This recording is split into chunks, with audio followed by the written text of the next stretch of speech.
Bienvenidos a una nueva inmersión profunda. Hoy nos adentramos en la vida y obra de George McCready Price, una figura, bastante prominente en el movimiento creacionista de principios del siglo XX. Y no ello, saben, su legado, hasta el día de hoy, sigue siendo complejo y controvertido. ¿Listos para descubrir por qué? Lo fascinante de Price es que no era, digamos, un científico tradicional. Imagínate, un hombre sin título universitario, desafiando las bases de la geología, como se entendía en ese momento. Exacto. Y para esta inversión, nuestra fuente principal es un artículo biográfico de la Enciclopedia de los Adventistas del Séptimo Día. Price era un adventista, ferviente, sí, pero su trabajo trascendió esa comunidad.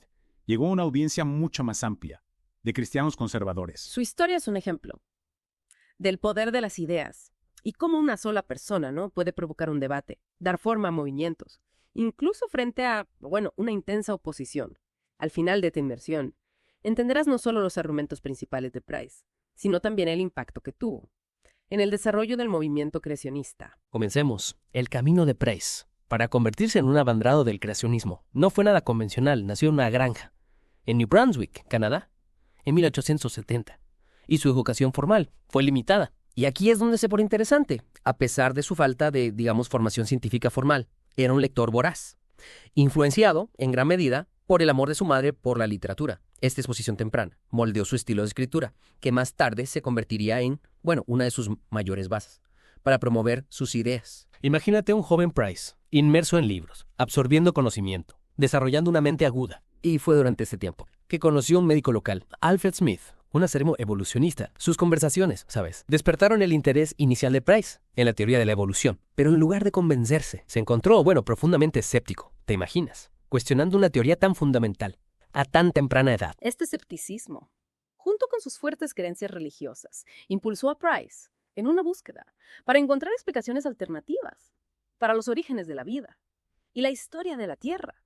Se sumergió de lleno en la geología, convencido de que el registro fósil, tal como se interpretaba, no apoyaba la narrativa evolutiva. Y aquí es donde entra en juego su ley de las secuencias estratigráficas conformes. Price argumentó en contra de la visión establecida de un registro fósil ordenado, afirmando que no había un orden predecible en las capas de fósiles que se encuentran en la corteza terrestre.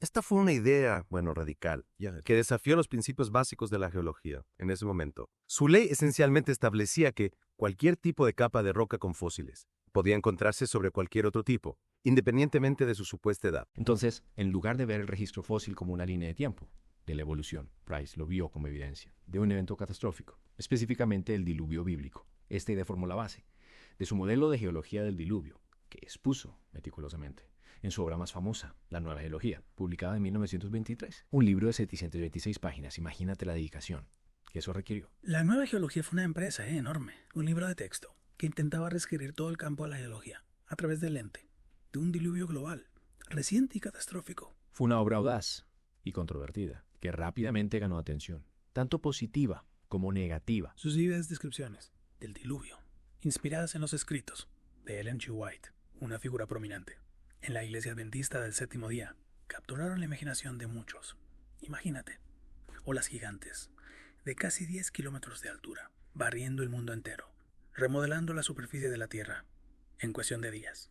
Una imagen realmente impactante. Esta visión dramática, combinada con el estilo de escritura atractivo de Price, ayudó a popularizar sus ideas entre un público más amplio, pero también atrajo fuertes críticas de la comunidad científica, que vio su trabajo como, pseudociencia, carente de evidencia rigurosa y desafiando los principios geológicos establecidos. Así es. Price fue, a la vez, celebrado y vilipendiado. Por un lado, fue elogiado por prominentes líderes cristianos fundamentalistas, que lo vieron como un defensor de sus creencias. Por otro lado, muchos científicos lo descartaron como un aficionado que se entrometía en un campo que no comprendía. ¿Cómo crees que se sentía Price ante estas reacciones tan opuestas? Su impacto fue innegable. Sus prolíficos escritos, que abarcan más de 25 libros y cientos de artículos, encendieron el debate y alimentaron el creciente movimiento creacionista.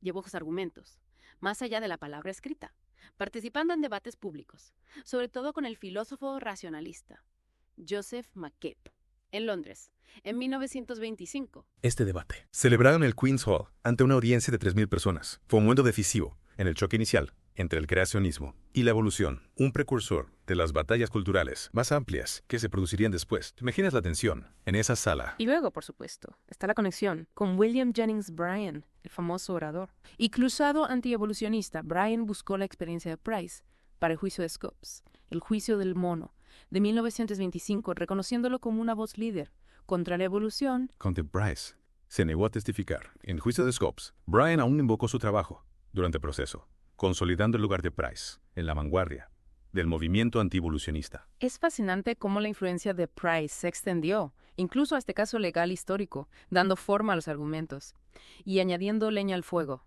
De la creciente controversia sobre la enseñanza de la evolución en las escuelas públicas. Por el viaje de Price.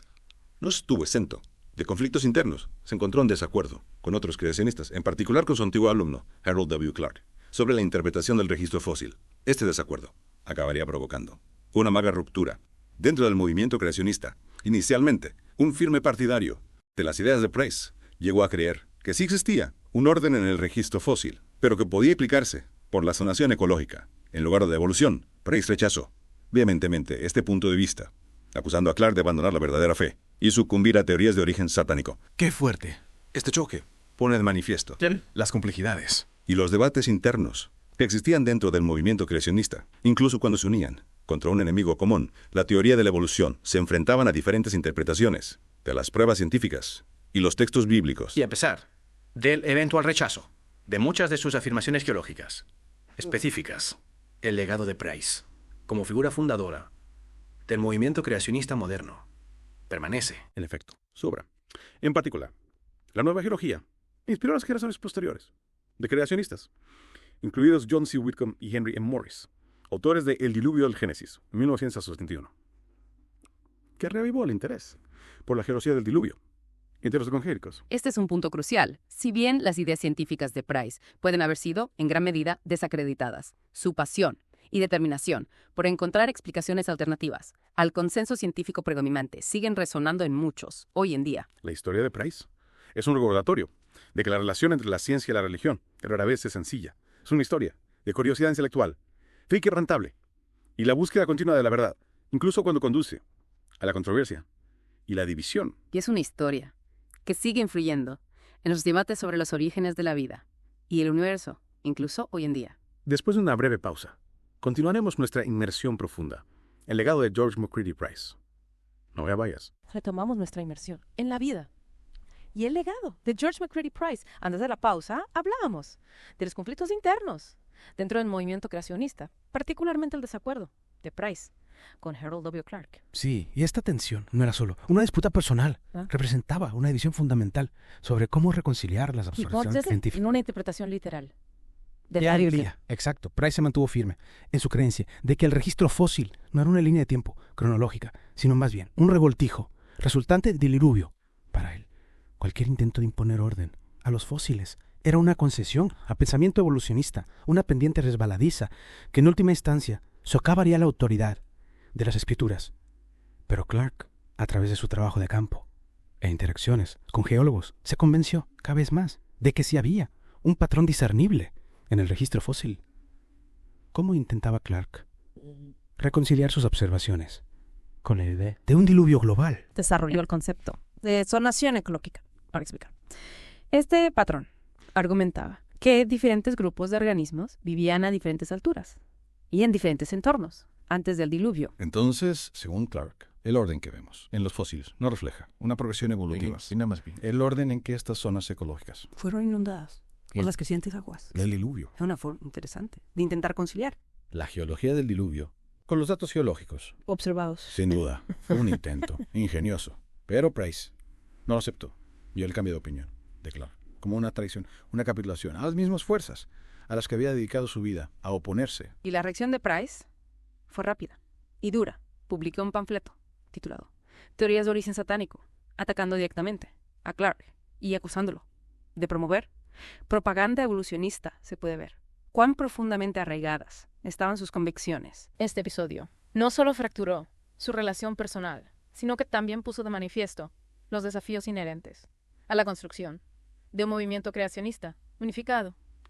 Las diferentes interpretaciones de la evidencia, junto con las fuertes personalidades y las convicciones teológicas dificultaban el mantenimiento de un frente cohesionado. A pesar de estas disputas internas, Price, incansable, continuó defendiendo su versión de la geología del diluvio.